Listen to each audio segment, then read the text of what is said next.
You're listening to Investify, preaching financial independence and assisting investors to achieve a more flexible and free lifestyle through smart financial planning and real estate investing. If leaving the corporate world and jumping into this thriving industry is what you desire, tune in and listen to stories of like-minded individuals who made the leap to financial independence. Equip yourself with the right tips and tricks to start your real estate journey, making active or passive ventures that are highly profitable and rewarding. Here are your hosts, Craig Kurlop and Ziana McIntyre.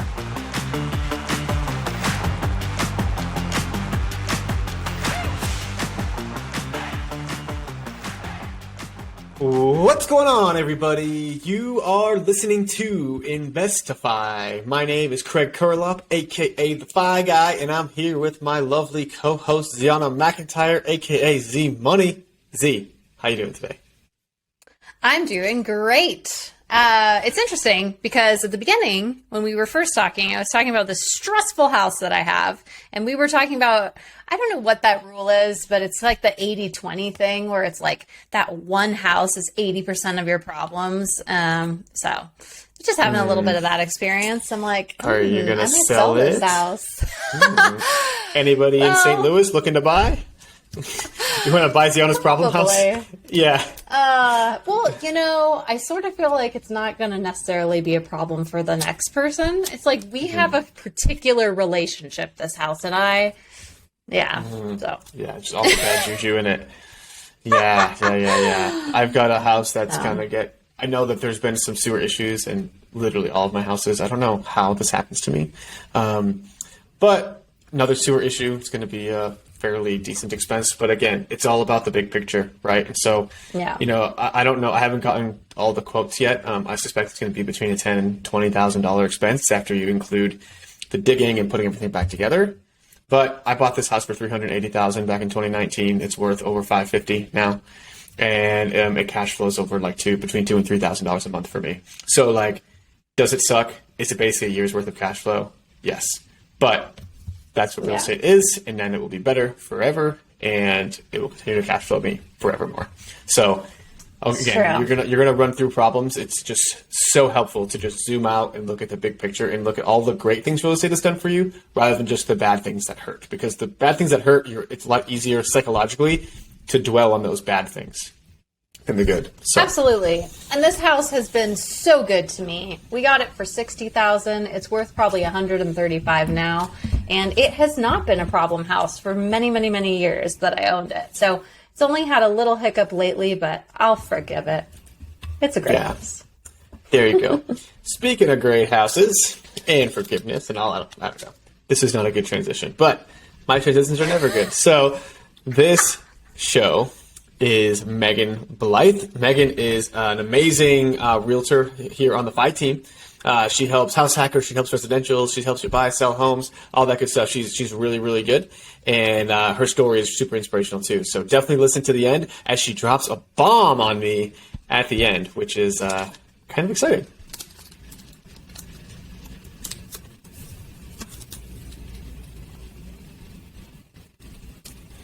Megan Blythe, welcome to the show. How are you doing today? I'm doing good, Craig. I'm happy to be here. Yeah, we are happy to have you here. One of our house hacking agents, one of our best house hacking agents on the Pi team, and super excited to kind of like get to actually dig in and know your story and where it all came from. So why don't you tell us where it all started and how you first heard about financial independence? All right. So I lived in Alaska for a while. I don't know if I've ever told you that, but from 2015 to 2017, I lived in Alaska and moved there when I became a flight attendant.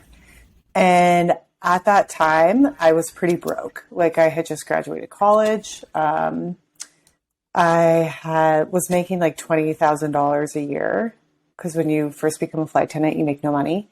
I was pretty much living paycheck to paycheck. I had financed a car. I had some credit card debt, and, you know, I was not super great financially, and it was wearing on me essentially.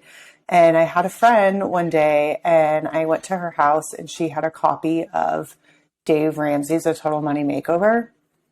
And I picked it up and she's like, oh yeah, you should borrow this. And so I read it and I was like, I can get out of debt.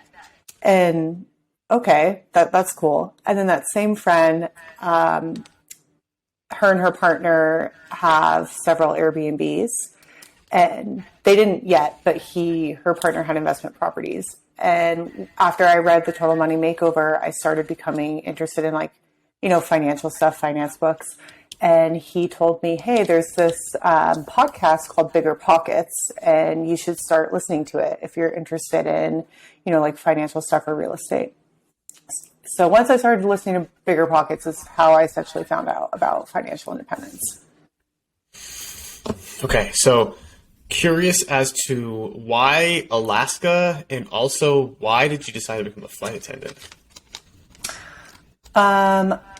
So I decided to become a flight attendant because I graduated college and I was going to pursue a PhD in psychology. And once I graduated and I started talking with my professors about, higher education, I realized I was looking at another 4 to 7 years in school and, a couple $100,000 in student loans. And so I just wanted something to do and I wanted to travel. So I became a flight attendant. Doesn't it suck to have gone to college for 4 years and get all that debt and then become a flight attendant and a real estate agent, which you didn't need to go to college for either of those? I know, I always laugh about that. I'd say my degree's worthless, but I actually didn't have any student loans. So I was really lucky. I worked in college. My parents helped me some. I got scholarships. And I graduated with $2,000 in student loans, but I paid that off pretty quickly. So it's okay. It'd be funny if you still had that. So 2015 to 2017, you're in Alaska. You're kind of broke. You read Total Money Makeover. And from my understanding, Total Money Makeover, frankly, I'll be honest, I never read it. I think I just jumped right past that one. But I think that's more about not accumulating debt in it. It's kind of against real estate, right? And so how did you make that shift from ooh, debt is bad, mortgages are bad, I should buy my $500,000 house in cash, to getting over to Bigger Pockets? Just that one friend, or? Yeah, it just so happened that one friend, her boyfriend or her partner introduced me to Bigger Pockets. And so once I started to listen to Bigger Pockets and hear other people's perspectives and how other people were doing things, I was like, okay, debt, not all debt is bad. Leverage can be a good thing. But I think, the Dave Ramsey book just really got me in the mindset of hey, you don't have to live in this rat race, paycheck to paycheck, broke, every single other person in the US does mainly. And so once, I did follow his system and I paid off all of my debt in just over a year. Once I got there, I felt confident being hey, if I can do this in a year, I can do this real estate investing thing. So what's the trajectory between reading, or I guess not reading, but listening to the Bigger Pockets podcast and then going, okay, now I can do it? Because a lot of people sit in that in between for a while. Yeah. And I mean, I always tell people this, especially my clients, for people that don't know, I'm on Craig's team and I help people buy house hacks, usually their first investment or, their first investment property. But I always tell people the hardest part is just getting started, because you feel like you don't know what you're doing. And, it's easy to listen to all these people who've done multitudes of deals and be like, oh yeah, well, they've done a whole bunch of deals. They know what they're doing. But I just always tell people, once you start and once you do it, and you do it successfully, you have the confidence to do it again and be like, okay, yeah, I did it.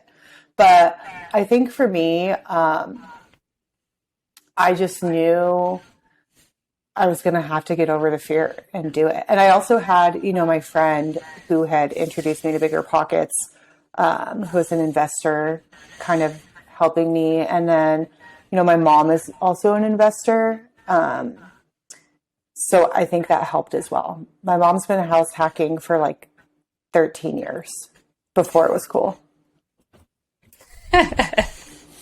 Before Craig made it cool. Before Yeah. Craig made it cool, before Brandon made it cool. I can't take credit. I just wrote the book. That's true. Yeah. Okay. All right, Megan. So Bigger Pockets obviously, made that change for you, and your mom obviously I know is a huge inspiration. She's been house hacking. I mean, she's been house hacking for a long, long time, and she sounds like she still house hacks. But like, when did you actually go ahead and pull that trigger on your first investment? So it was March of 2020 is when I bought my first investment. So just over 2 years ago. That sounds like great timing. Yeah. I actually got really lucky. I bought like right as there was hesitation with COVID and people were kind of scared for a while. And, maybe like a period of a month or two before the market went insane. So I actually got a really good deal on my first property. Wow. Yeah. Let's dig into it. Okay. Unless you got something to add. I was curious, did you have like an oh crap moment of like, oh, this is right when I'm doing my first like biggest purchase of my entire life and like COVID happens? Like, Yeah. were you worried? Yeah. Yeah, I remember sitting down with like my managing broker at the time and being like, because I was under contract and things were starting to shut down, and just talking to him and being like, am I making a mistake? Like, should I back out of the deal? And he's like, well, like, does it work for what you want? And regardless of COVID, is it going to work long term? And I was like, yeah. And he's like, well, then you should buy it. Good Boom. advice. I love that. And it's a good thing you took that advice. And so why don't we get into the nitty gritty and the numbers on your for real deal. The deal that makes you the for real investor. All right, Megan, tell us about like a little bit about the property. Where was it? What kind of property it was? What the price was? All the goods, all the deets. Okay, so I'll start out with I learned a really hard lesson with my first property, and that is if you're going to transition from being like a W-2 to a 1099 employee, buy a property with your W-2 if you can. Because I was trying to buy my first property after I'd had 1 year of 1099 income, and obviously that does not count. So that really limited what I could buy, my purchasing power, and I could have gotten like a very small, not really house hackable house, or I could have gotten a townhome or a condo. So I ended up buying this like, it's technically a condo, but it's weird. They're kind of like a little fourplex. It's basically like a little townhome. It's got its own private entrance and stuff. So it's this little townhome down in Virginia Village by one of your properties, Craig, when we were neighbors for a little bit. And it has 2 bedrooms.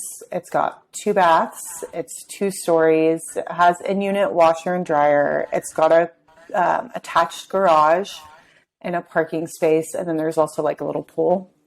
It's also just a nice, residential area. And I think it was listed originally for $250. And like I said, this was kind of the hesitation time during COVID, and it had also been on the market for a while, and it was ugly. Brown carpet, popcorn ceilings. It was pretty gross. So I came in and I offered like $210, and the seller basically told me to F off. But after some negotiation, I was able to get it for $219. And I put about $7,000 to $8,000 and remodeled a lot of it. I'm very lucky. My mom is a custom home builder, so her and my stepdad helped me with a lot of the labor, and she, guided me through a lot of the things. But I mean, I pretty much redid everything. So put in luxury vinyl plank. I took out all the cabinets, put in new cabinets, new countertops, painted, new baseboards, new floors in the bathroom, new vanities. So you did all this stuff yourself? Like you and your mom basically did this? So like how did you learn to like put in floors and mount cabinets? And I guess painting is a little self-explanatory, but like paint the right way. Yeah.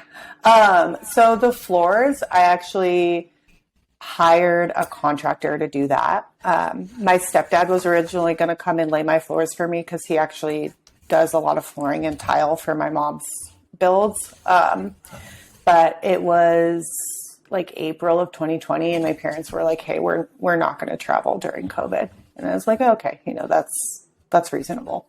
So I found a contractor to lay the floors for me and the baseboards. But yeah, I mean, everything else I pretty much did myself or with my stepdad. He helped a lot on that stuff. But I mean, a lot of the stuff, honestly, just like YouTube or asking my mom, how do I do this? YouTube University is great. I love that. So tell us about the breakdown. So what was the amount that you spent on renovations? What was your mortgage payment? Did you end up getting a roommate because it was 2 bedrooms? How'd you do that? Yeah, so I spent about $8,000 total on renovations. And the mortgage and the HOA, there's a HOA because it's a townhome, is about $1,300 a month. It's like right above 1,300. It's like 1,325.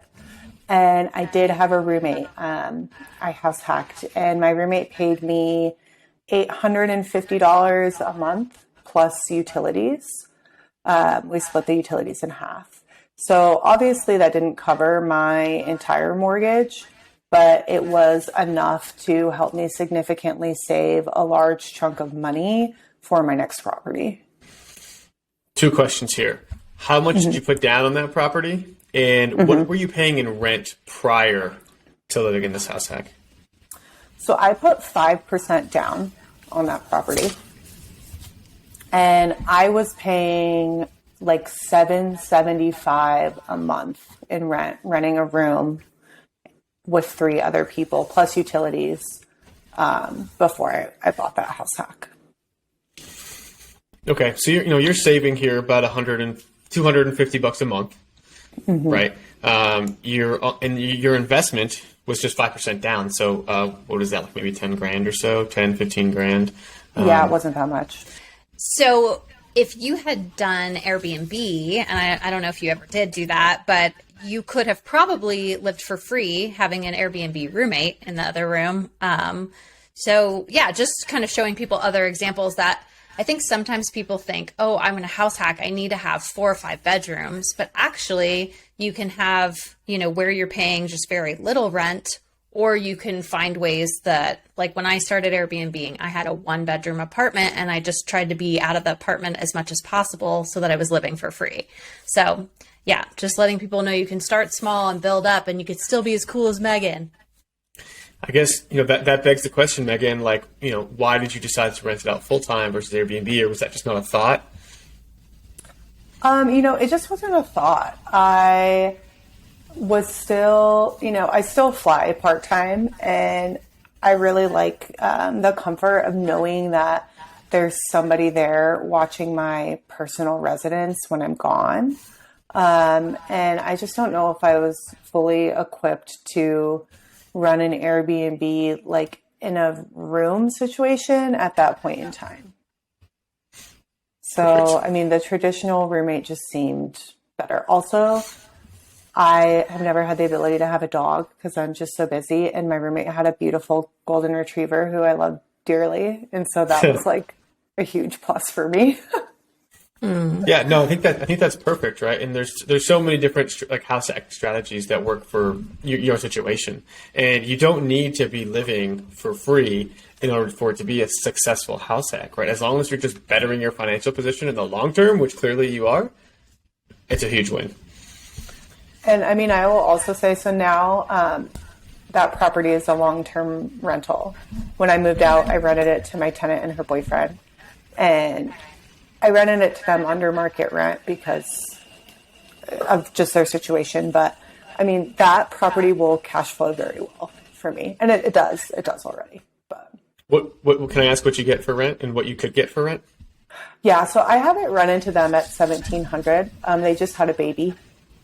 So I was helping them out, and she was my roommate for almost 2 years. So I know her kind of on a personal level, but market rent is probably right around $1,900 to $2,000 for it.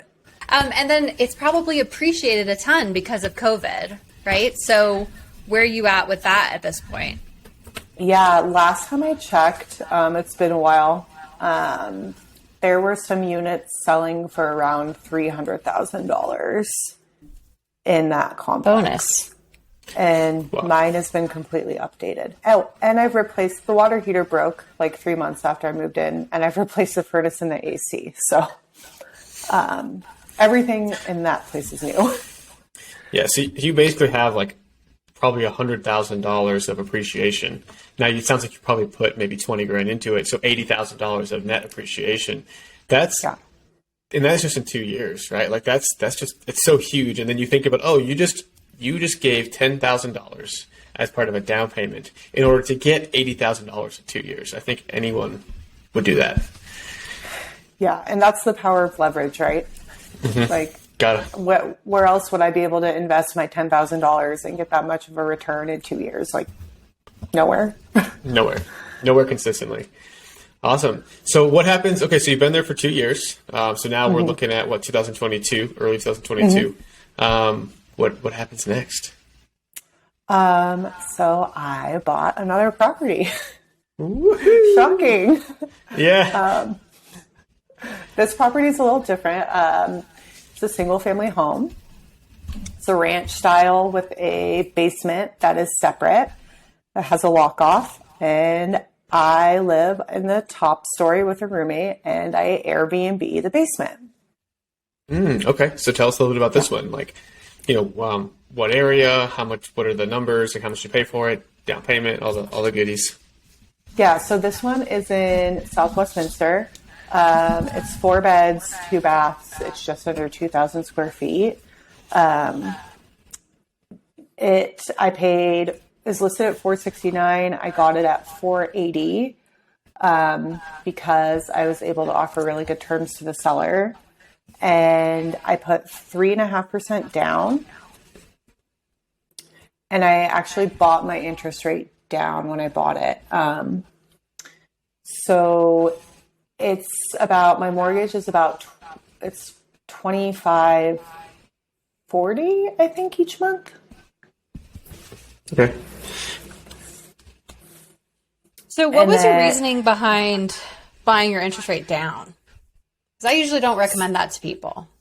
So part of it was debt to income ratio was getting a little high for me. And then also I was at the kind of the turning of the tides with the interest rates going up. And so I locked in a really low interest rate. So I don't know, it's a 3.5. I'm happy with that. I don't know if I'll ever want to refinance at this point, unless it makes sense. Yeah, I feel that on a lot of different properties too. I'm curious because I know, obviously I know you're a licensed real estate agent, and I'm curious as to like how that has helped you maybe buy this first or second property, or has it helped you at all? Yeah, no, it definitely has. I think I was able to get this property just because I was writing so many offers over the last year for all my clients, and, just seeing what sellers were really interested in and what was making things go under contract in the crazy sellers market. So I was definitely able to use that to my advantage. I got pre-approved and pre-underwritten so that I could close in 2 weeks, which essentially gives you the ability to compete with cash. And because of that, also because I offered the seller a 30-day rent back, that's how I was able to get this house, even though there were offers that were like $50,000 more than mine. And were you able to leverage your commission at all for that? Yeah, so I did. I still got a commission on this house, but I did take a reduction. I think of $5,000.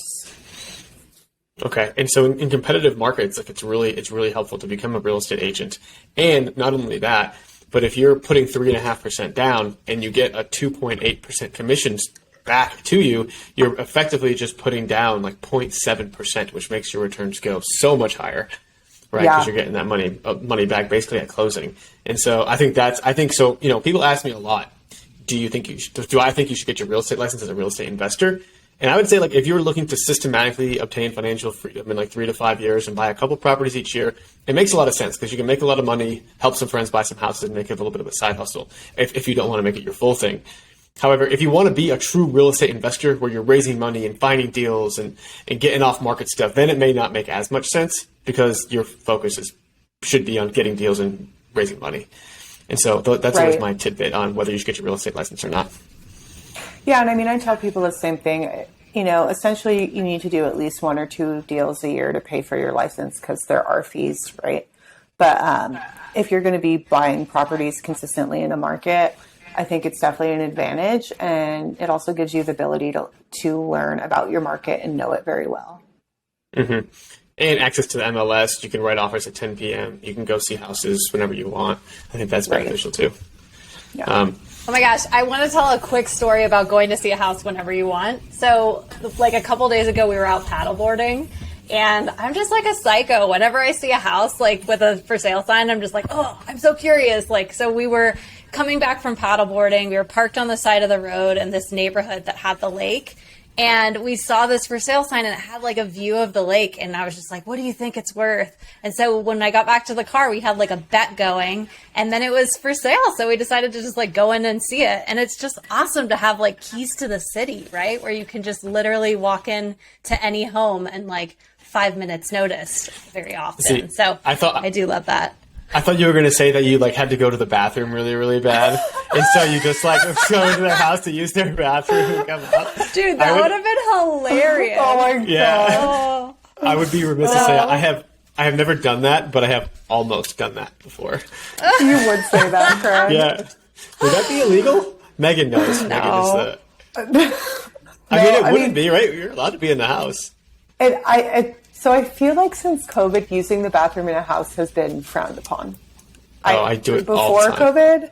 I didn't think it was that big of a deal, but like once COVID happened, people were like, "Do not use bathroom. Do not touch anything," during showings. So I feel like it's kind of become taboo. Fair enough. Well, make sure, don't do that if you're a real estate agent, but or at least check with the sellers first. Cool. Okay, so let's get back to that second property. So we bought it for $480. You put 3.5% down. So that's effectively about $15,000 of down payment, maybe $20,000 after you include closing costs and all that good stuff. Your mortgage payment is roughly $2,500. Where what are you renting out the other bedroom upstairs for, and what are you renting out the downstairs for in Airbnb? Just rough estimate.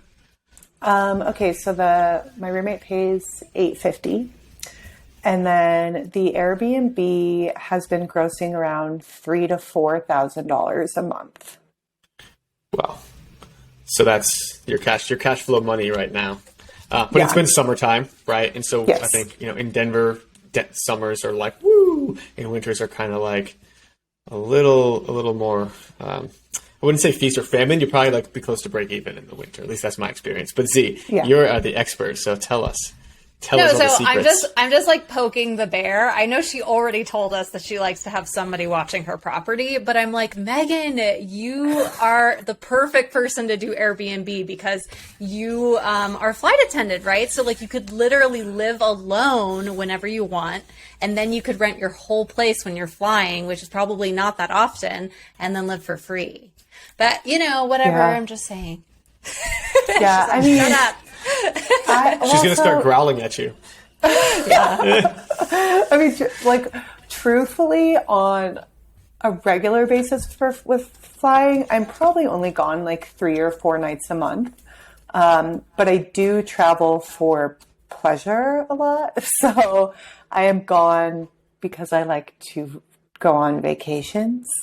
But when it comes to flying for work, I pretty much fly my minimum needed to keep my health insurance. And that's for me about 3 or 4 nights a month. Cool. Yeah. But I have been trying to think. So I don't know if you guys know. So Westminster's in the process of coming up with Airbnb laws right now. And I actually went to like a listening session with the city last week. And I think it's going to be okay.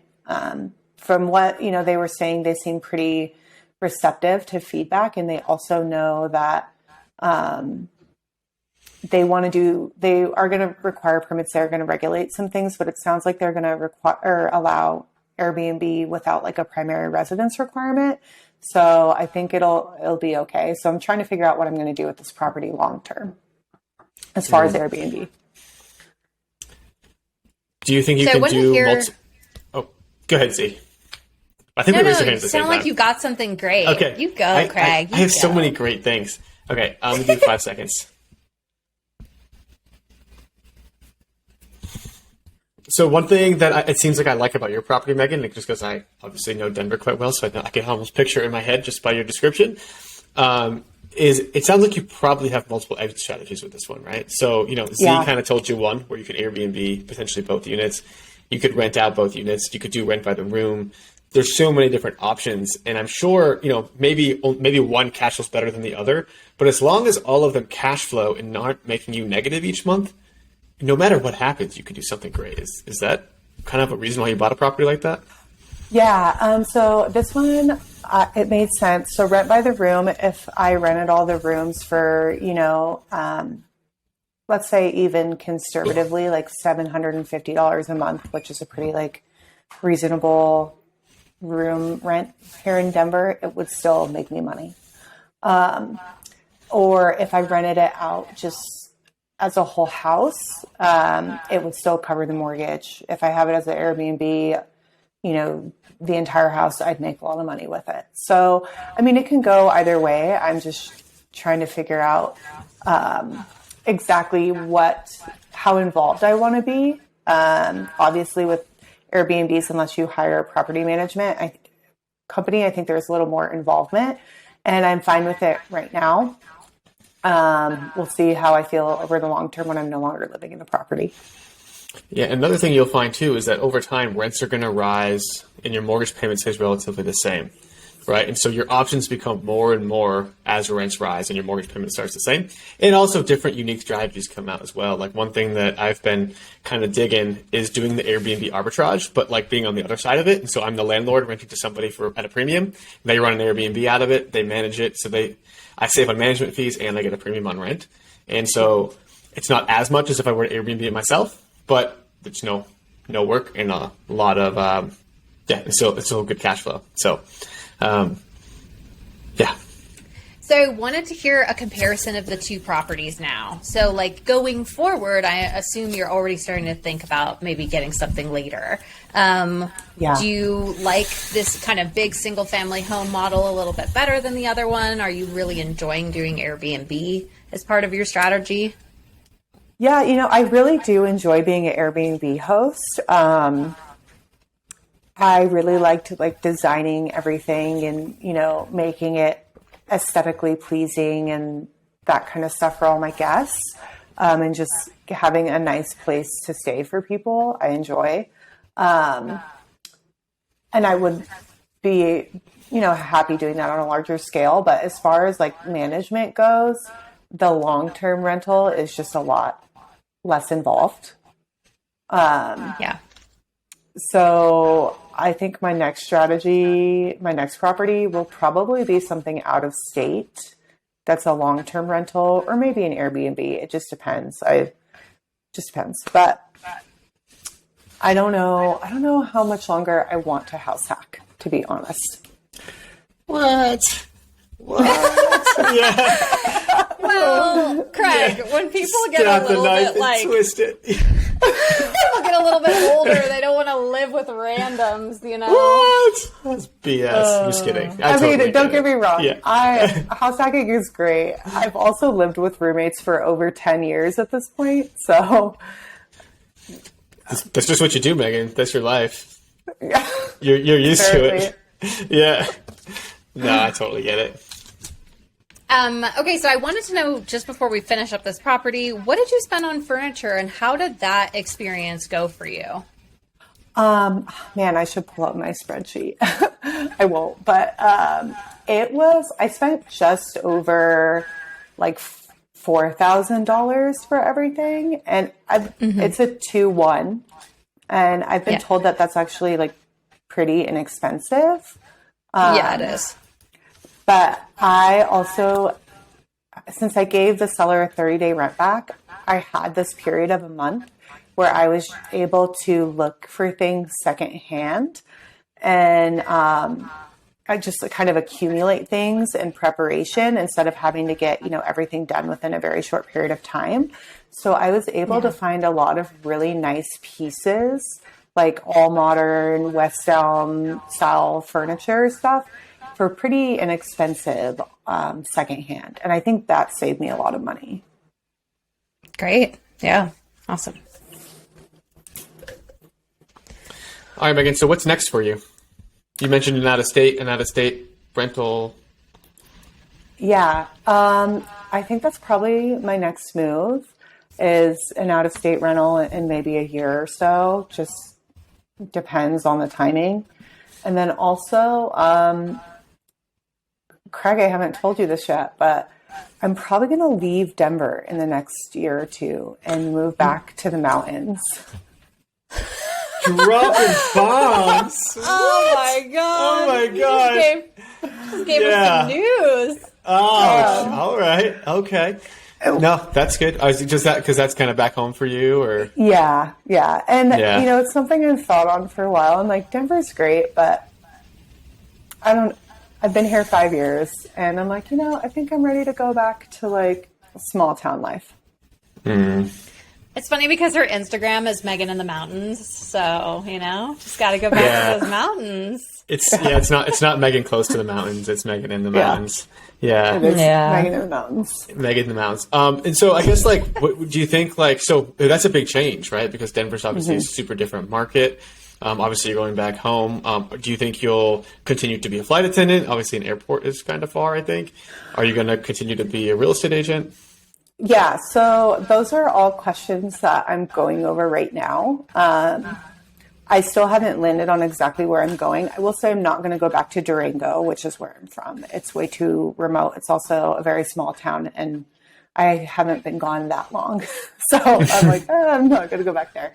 But, even if I go to just like Silverthorne or Breckenridge, it's really not that far away. So I could probably still do both things as being an agent and a flight attendant, and probably still do deals in Denver if I wanted to. So we'll see what that change looks like. I don't know exactly what it's going to be like yet.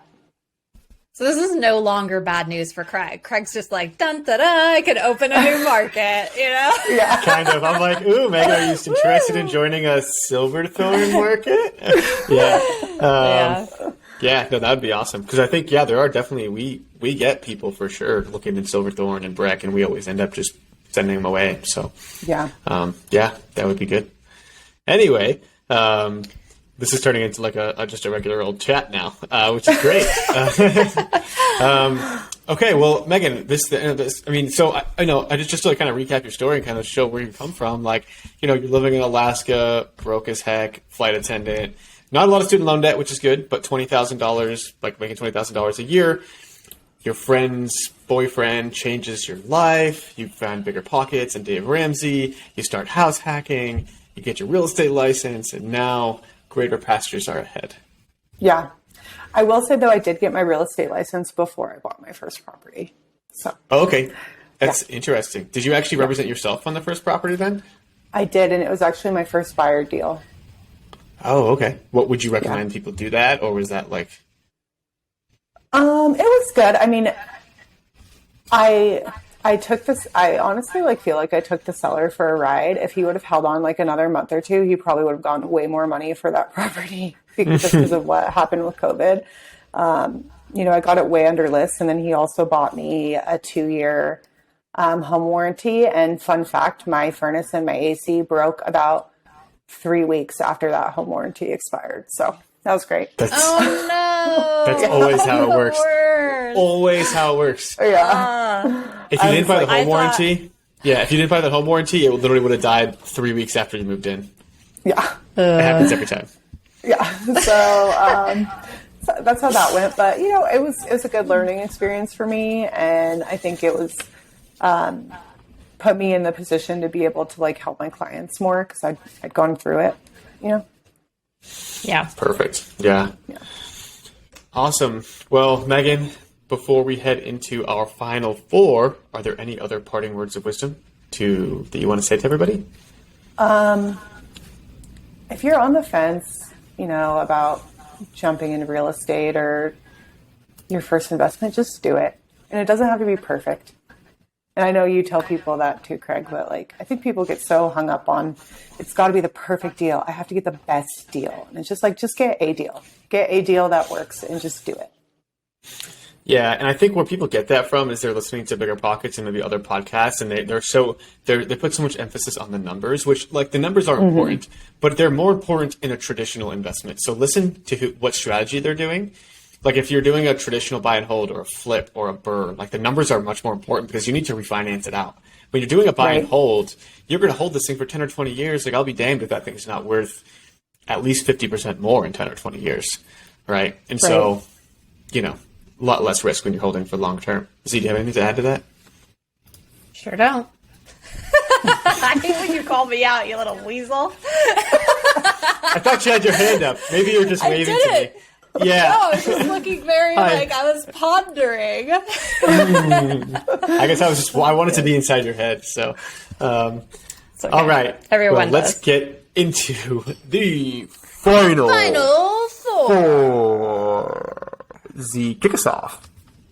All right. Megan, what are you reading right now since your whole journey started with a book? So I actually read multiple books at the same time. I don't know if that's weird. Me too. You're both weird. No. I do it, and Craig just doesn't know better, so it's okay. Okay. So I'm about 70% of the way through The Obesity Code by Dr. Jason Fung, which is very interesting. And then I'm also freshly into Published by Chandler Bolt. That's a good one. So, yeah, I'm reading those two right now. Are you thinking about writing a book? So, actually, Craig and I have already wrote a book. Oh, did you guys write the How to Invest in Denver or something? Yeah. It's like how to buy a house. Yeah. Cute. How to buy a home in Denver. You can get it on Amazon for as cheap as it possibly comes, and you can get it free on our website, theflyteam.com. Yep. It's a great little handy guide if you're looking to buy in the Denver metro area or Front Range. But yeah, so I am going to write another book. I don't want to expose what it is here right now. Cool. But I have been pondering it for a while, and after writing the book with Craig, I realized I could do it. So, yeah. Yes, Nice. You absolutely can. I'm excited to see it come out. Okay, Megan, what is the best piece of advice you've ever received?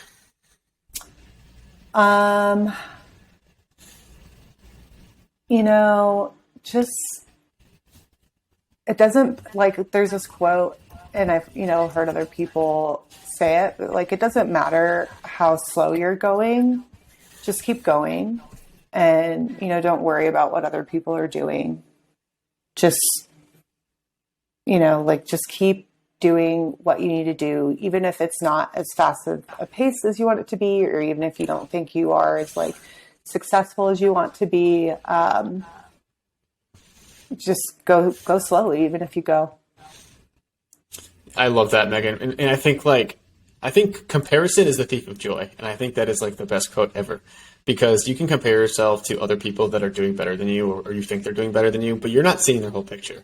You're not seeing the sacrifices they did. You're not seeing their personal life, their health, their family life, right? And so, don't just think because someone is successful in business, it's easily comparable because you can kind of see it and it feels like a scoreboard, that other aspects of life aren't fault and you're a lot better in those aspects. So everyone's on their own journey. As long as you're just compare yourself to yourself every year and make sure that you are doing better than you were, and then you'll be okay. But that's my words of advice from that. Sorry, Megan, you triggered me. That's like one of those things for me. Yeah. No, but that's pretty much exactly. I'm on the same page. I'm like, I want to get better. I want to grow as a person, but I don't need to be compared to someone else. And that was really good advice that was given to me. So, yeah. Love it. Thanks for sharing, Megan. Great. So question number 3, what is your why? So my why is because I eventually want to have a family and I want to be around to spend time with my kids. My mom's an entrepreneur. She's successful. But, at the expense of that, she was very busy when I was a kid. And like, I never went without, anything I ever wanted, but there were times where I wish I had more time with her. But, she was busy building businesses. So I want to be the mom that can like pick their kid up every day from school and like drop them off and, spend time with them. Yeah. Sweet. I love that. All right, Megan, do mermaids have live babies or lay eggs? I mean, I think they would lay eggs because they have a fishtail, right? And like, so essentially I would imagine you would have like the reproductive organs of a fish in your lower half, correct? Am I wrong? Probably. Beats me. And they would be honestly, really sparkly, shiny eggs, Yeah. Yeah, like rainbow color. Yeah, I could see that. Yeah, like unicorns. Like iridescent. I'm not gonna lie, I didn't even know fish laid eggs, so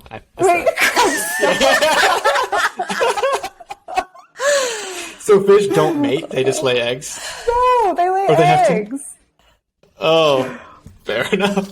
I guess that's what caviar is. Yeah, that's what caviar is. Ah, okay. Clicking. Got it. Okay. This is how we ask You these heard questions. it here first, guys. People don't have to be smart to be rich. Now. All right, Megan, where can people find out more about you? So my Instagram is at Megan in the Mountains. Mountains is MTNS, or also, the FI Team website. We have some great info there. If you want to learn more about real estate investing or you want to connect with me, that's how to connect with me. And you can download your book at thefiteam.com/buydenver. You heard it here, thefiteam.com/buydenver. Yep. And Love it. And awesome, Megan. Well, thank you so much for coming on. If if you're interested in the Denver market or perhaps Silverthorne or Breckenridge, definitely reach out to Megan. She will definitely help you crush it. Megan, thanks so much for coming on. Thanks so much for sharing your super inspiring story. And I know we'll be in touch soon. And that was Megan Blythe. Z, what did you think about Megan? This was a really fun show for me. So I had a great time. And I think I like Megan's story because it's simple. It's like she didn't know all the tricks. She didn't have it all perfectly dialed in to get her first property, but she just took action and it worked good enough. And then, she wasn't able to buy a property the next year, maybe because it wasn't perfectly dialed in and she wasn't living for free, but she was able to buy a property the second year, right? So she's still on her path and she's doing great. She's cash flowing huge on her next house. And there's only probably even better stuff coming into her future. So yeah, I think it's just showing how attainable house hacking is. Yeah, and it's great because she's like, she goes her own speed and she doesn't care about comparing herself to anybody else. She's very comfortable just, buying a property every other year or whatever it is. And so you don't need to do this like every single year, buy a property, right? Like, that's the most efficient way. But if it doesn't work for you and your lifestyle, don't worry about it. Just scoop up properties kind of over the course of your life and you'll be darned if you're not pretty wealthy by the time you're in the middle age. Yeah. Are you considered middle-aged yet, Z? I am not middle-aged. I'm planning on living like 120, girl. So that's now like you're calling 60. me girl. We got a lot of time. That's right. Yeah, okay. That's right. Putting you in your place. Yeah, that's right. Yeah. All right, guys. Well, we would love it if you would share this show with somebody you know, because we're wanting to build and get this message of house hacking and financial independence to as many people as possible. So if you could think of just one person to share your favorite Investify show or episode with, that would be so huge for us. So do it now before you're gone and you forget. Yes, share, please leave us a rating review. It just helps the show tremendously. And again, interact with us. Shoot us a DM on Instagram. I'm the Fi Guy, Ziana McIntyre. Still not Z Money. Damn it. And we will see you guys. Only in your dreams, Craig. Only in my dreams. I will dream one day about your Instagram handle. But yeah, definitely reach out to us. I try to answer everything. I think Z does as well. And so, yeah. Thank you all for listening. We will see you all next week. That's it for this episode of Investify. We hope that these nuggets of real estate wisdom lead to more savvy financial planning and a clearer path towards financial freedom. For more content like this, subscribe to the show at investify.com. Don't forget to leave a rating and share it with your friends. Together, we can transform more real estate newbies into successful and clever investors. Thank you so much for listening. See you on the next one.